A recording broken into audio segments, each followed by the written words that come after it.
In front of me is iPhone 17 Pro, and today I would like to show you where you can locate all your downloads.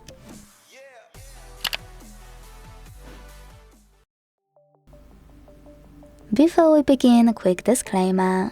To continue, you need an app called Files that should be on your device after initial setup.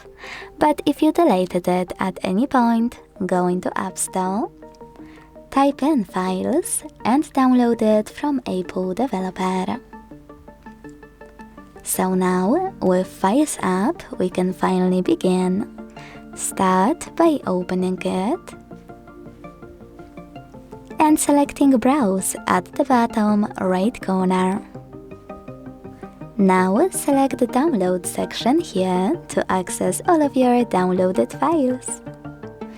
But if you want to, you can also click on this icon at the top left corner to go back to iCloud Drive, and then tap on the same icon again, this time to access downloads under Favorites.